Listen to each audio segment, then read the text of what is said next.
How can people set themselves up before they come to you to be in a good position for a bank to consider them for a loan, and how can they increase their borrowing capacity? Like, what are tips and tricks for the average person who's struggling to get a loan at the moment, but only because of the advice they're receiving or because of the way they've got things looking? I reckon don't even put a lot of work in yourself. Just ring someone. Like, if my car's broken, I don't just Fix it. I don't spend like 4 days out there trying to figure out what's wrong. Take it to a mechanic, get an opinion. Hey Clay, I think this is broken. Here's how much I think it'll cost. Cool. Go get a second opinion. Like, get opinion, build your knowledge. That's the key. Another example, I've got someone at the moment, they're an audiologist. A lot of banks have a medico policy where if you're a medical professional or in finance, if you're an accountant, chartered accountant, you can have LMI waivers. So a doctor with some lenders can have a 5% deposit, no LMI. He's a doctor. Yeah. We've worked with more than 60 doctors in the last 9 years, and every single time I'm like, man, no LMI. And that's forever. That's for investment. It's for your life. You're at 95% LVR, no penalty. Yeah. 90% for nurses with some banks. Audiologist sneaks under some banks. Westpac class an audiologist as a medical professional. Other banks don't. Whereas a physiotherapist, those grey, a vet, is a vet medical? Some banks yes, some banks no. So if you're in those professions where, just get an opinion. Hey mate, my partner's a vet. Oh wow, you should go to the medico policy. There's one where if you're a professional athlete, some banks are having a professional athlete package where some bank will say, hey, you play NRL, you earn this much money. Are you going to earn that for 30 years? Maybe not. You might not play NRL. Definitely not, unless you're name one. Cameron Smith probably played for 15 as like the longest. Maybe a golfer you can get 30 years, but other banks they realise that and they're saying, hey, maybe you can, I don't know, if you're an NRL player, you're probably motivated enough to get a good job in the future. Therefore, they've got some options there. So talk to me about the benefits of having an offset account for anyone who hasn't got one set up or is new, because I know there's a lot of people listening to this like, come on Ben, like we know what an offset account is.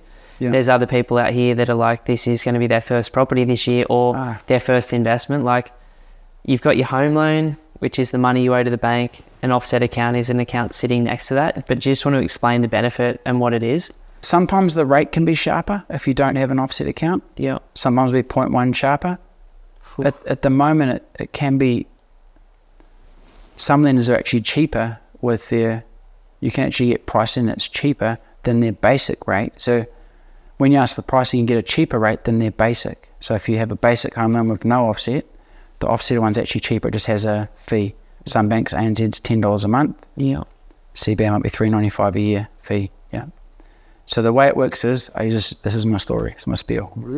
If I've got $100,000 loan, yeah, and I've got 10 grand cash, yeah, if I put that 10 grand into my home loan, yeah, I now have, that's called redraw. I can put the money into my home loan for redraw. I now have a home loan of 100K. I owe 90. I'm only paying interest on the 90. Yeah. And redraw means I can redraw that out any time, but I have to put it into the home loan and pull it out, redraw it out. But I'm only paying interest on whatever's not in there. Yeah. Offset is the same, but you have an account. So CBA will let you have 99 offset accounts. You can have is instantly offsetting your home loan. So if you have 10 grand combined in all your accounts and you have a home loan of 100K, you don't have to move it in there. The offset account is offsetting the interest, so you're only paying interest on 90. Love that. But one thing people get caught out is the repayment is still based on the 100. Yeah. You're just taking away the interest. So people think if you're paying principal and interest. Yeah. So people think if they put 100 grand into their redraw or their offset, they're going to drop their repayment. The repayment won't drop, just the amount of interest drops. To actually drop your repayment, you've got to put that money into your home loan. Actually make your home loan from 100 to 90. Mm-hmm. Yeah. And that way your repayment will come down. What else is going on? Like, what do you see coming in terms of them softening so that they can lend more money out? There's a bank I've been using at the moment. They're offering a 40-year loan term. They're offering 1% servicing buffer, and they're considering all other debt. So if you have 4 properties interest only, say you've got 4 properties interest only at 6%, The thing that hurts you buying your next one is the bank assesses all them at 9. Mm-hmm. They shade your rental income by 80 or 90%. 20%. So they cut it from 100, like 500 a week to 400 would be 80%. But now some banks are doing 90. Okay. And some banks have changed their policy where we'll take 90 or 80, but we don't require any expenses incurred for your investment property because that's the 10 or 20% that we're not factoring. Yeah. Mm-hmm. So some banks will say we'll take 80% of the income, but we also don't need any extra expenses done around the investment property because that's the 20% we're not factoring. Yeah. Mm-hmm. Whereas some banks will take 80%, plus you got to put your expenses in, plus they're adding a higher interest rate. So they're making the loan more expensive and reducing your income. So every property buy is harder. This bank I've been using, I don't want to say the name, but they will use what is your current outgoing for repayments, and they'll just use that number. Mm-hmm. And they'll take, I think 90% of the rental income, and they'll take 1% buffer.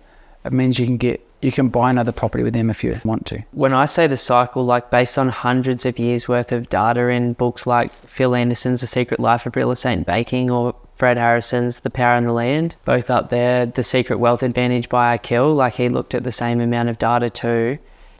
The most likely thing that happens next is, if you think about it from a bank's perspective, right? 1/3 of people in Australia don't have any home loan at all because they own the property outright. And a lot of those people still have that title deed with the bank. Yeah. So 1/3 of the bank's debt is no debt. And it's got a $2 million property in Sydney with zero debt, but the person doesn't want to get the title back.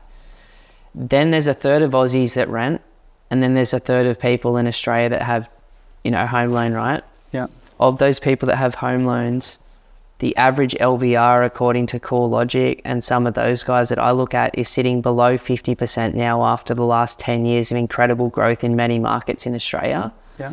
Like if 70% of Australia's wealth is tied up between Brisbane, Sydney, Melbourne and Perth, and the property values are there, and the average LVR sitting there is below 50% because all of those markets have gone up 50% in the last 10 years plus. These banks are like sitting on probably the best balance sheets that they've sat on in a long time because they haven't been allowed to lend. Lending has been so bloody hard and people have been so frightened for like the last 5 years. Yeah. They are just craving to lend.